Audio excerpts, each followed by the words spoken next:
Ngithi angibingelele kubo bonke abalandeli ingwalo zami, ikakhulu labo abakuleli xhiba i-first class abakwazi ukusilandela ngokweqiniso. Ngithi angilizwise okunye okusendleleni okuzophuma nakho. Angilizwise olunye ugwalo lwami, isihloko sithi Okulempondo Akufihlwa Emgodleni, ugwalo engaluloba ngo-2018 2018, kodwa hhayi kalukaphuma lukafika ebantwini. Kuseyimi ngedwa nje engilalo lolu gwalo. Ngithi angilizwise, mhlawumbe abanye bengabe belwazi, abanye kodwa kabalwazi. Angilizwise-ke indaba elapha.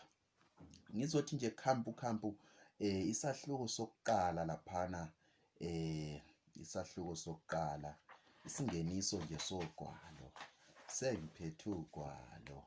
Bangapha abantu abathanda iy'ngwalo ezingasoze zabuna, phela mina sengiphethe ugwalo. Okulempondo akufihlwa emgodleni. Isahluko sakuqala. Zibanjwa zisemaphuphu. Kwakusenyangeni yakuqala uZibandlela ngomnyaka ka-2010, kulilanga lokuqala lokuvula kwezikolo esikolo sesilozi. Abantwana babetheleke ngenkani bejabulele umnyaka omutsha. Lokuba basebekhuphukile lapha ezifundweni zabo. Akade bekusigaba sakuqala sebesiya kwesesibili. Abakade bekwesesibili labo sebekhuphukele kwesesithathu kusiya kuze kuyefika kubanga eliphezulu lesithupha. Bakhona laba bezoqala ukuzefunda imfundo yaphezulu kusigaba sakuqala. Ababalisi labo njengabafundi babebuye ngobuningi babo. Ebusweni babo begcwele intokozo, kwazise babengene besaphelele eminyakeni omutsha. Umphathisikolo uChabalala laye njengabafundi lababalisi bakhe wayekhona njalo ebukeka ejabulile. Okwakhe kwakungaphezulu ngoba eminyakeni ophelileyo wawuthe uvalwa nje laye ubeqeda izifundo zakhe zokuqeqetshela i-master's degree, njalo usegcotshiwe isicoco sokuphumelela ezifundweni zakhe. Usekhulakhulile, wayesekhulakhulile impela umphathi wakulesi sikolo. Abanye bababalisi wabafundisa lapha besasengabantwana. Wayeke athi nxa esezidlele amanzi amponjwana esebila ekhanda ngemva kwesikhathi somsebenzi, athi bonke lapha bangabantwabakhe ngoba babephume ezandleni zakhe. Lo mkhaba lo wawusuphumile usulaphaya, kade phela wayewadla amabele. Bathi abantwana nxa bengena kundawo ababuthana khona andubana baqala izifundo, ababalisi babo babathi ndlo ngamehlo ngobuningi babo. Benjalo ababalisi abathulanga bayakhuluma, noma-ke bekhuluma benyenyeza. Buko nomzamo sebenganani, izihlathi seziphumile. Imfaniswano yanyakeni ayisangeni. Bazimukile abantwana, amakhefu abebaphethe kahle. Kunyenyeza uMadlamini ekhuluma loMasithole. Bangabanye bababalisi abasesebatsha kulesi sikolo. Baleminyaka phose emibili baqala ukufundisa. Ubaba umphathi usephezulu kwepulpiti unika umbiko lezimemezelo kubantwana, ebakhumbuza ukuba umnyaka usuqalile, labo sekudingeka basebenze gadalala ukuze uthi uphela umnyaka bakwazi ukuvuna lokhu okuhle abakutshalileyo. Ngiyalamukela lonke eminyakeni omutsha lapha eSilozi High School.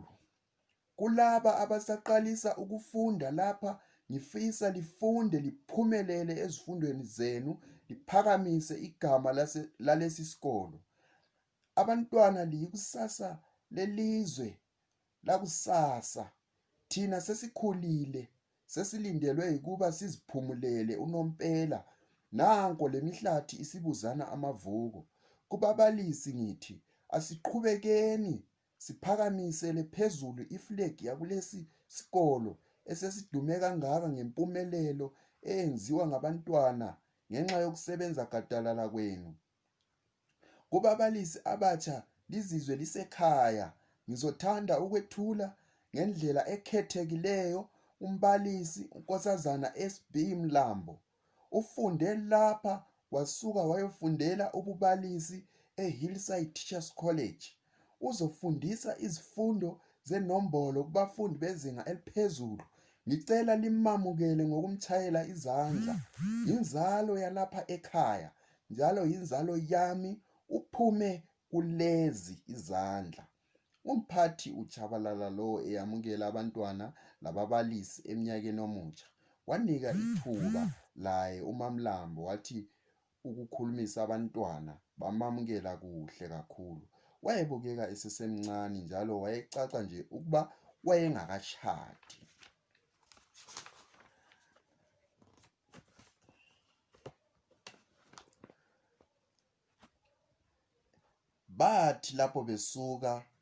Babethi lapho besuka kuhlatshelwe amaculo amabili okholo bese kuhlatshelwa ingoma yesizwe. Baphuma abantwana besiya lapho ababefundela khona ngezigaba zabo. Nxa sebephumile abantwana ake athi uxoxisana kancane lababalisi bakhe umphathisikolo, wemukela ngendlela ecolekileyo laba batsha akade bezoqala ukusebenza kulesi sikolo. Kubukeka sengathi kuyafundwa lapha, asikho isikhathi sokudlala.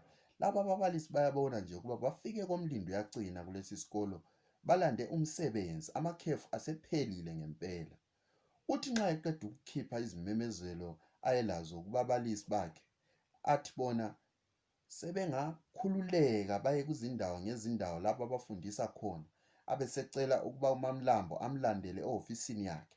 Langempela bakwenze lokho ababalisi, bethi nje nxa bechitheka yena ayengena ehofisini yakhe enjalo elandela emuva owakoMlambo. Akazi ukuba ubizelwani, kwazise akusuye yedwa umbalisi omutsha lapha. Banengi bayedlula 10 abantu abazeqala ukufundisa lapha, kodwa nguye kuphela owayebiziwe efuna ukubonwa ngumphathi. Kutsho inkatha idla yena, kwazi ophezulu ukuba kungani isidla yena. Afike aqoqode ngokuzithoba, avume uJabalala athi makangene. Uma nje ehlala phansi lapha uMamlambo lokhe ezibuza ukuba kambe umphathi wayengabe embizeleni. Phela laba abanye bazafika befuna ukwazi ukuba ubizelwani. Izinto ezinje zenza abantu bangakuthembi endaweni. Sithabile, usukhulile manje. Kubani wayesazi ukuba uzafunda uzufike kuleli zinga? Nguwe usufundisa abantwana? uJabalala lo ekhuluma embambatha uMamlambo emhlane. Ngiyabonga mphathi. Sibonga lina elasiqeqetshayo saze sabangaka. Ngaphandle kwenu singaba yini kambe? Kuvuma uMamlambo, kodwa ebonakala nje ukuba akakhululekanga neze kule hofisi. Phela izigigaba zikamphathi uzazi eziqonda, funelaye angene emlonyeni wesilwane. Umphathi wayemthe nhlo lapha esifubeni sakhe. Ngalesi sikhathi usehleli esihlalweni sakhe umphathi, sebehleli nje bakhangelana. Amehlo akhe awasuki lapha esifubeni salentokazi encane, kanti ngaphambili lapha kulokuzimponjwana kwakhe okusamile kuthe mpo. Kuyacaca nje intokazi esaziphethe okwamagama. Manje sekuyamehlula laye uSithabile ukuba acwayize athini, awavale athini lamabele akhe asejolozele kangaka ngumphathi. Noma wayesazi ukuba lesi sigqoko ayesigqokile sasiwavala wonke, kodwa usezibona nje sengathi akavathanga lutho ngendlela lomuntu abukeka egobhoza ngayo amathe uma embona. Hawu, baqinisile ngempela, uthango ludla amakhomani. Pho uzosebenza athini kulesi sikolo uma ngabe ilanga lakhe lakuqala umphathi emgilela imikhuba enje? Khululeka. Yime ngakhuluma labehofisini enkulu eqhatsha ababalisi ukuba bakulethe lapha.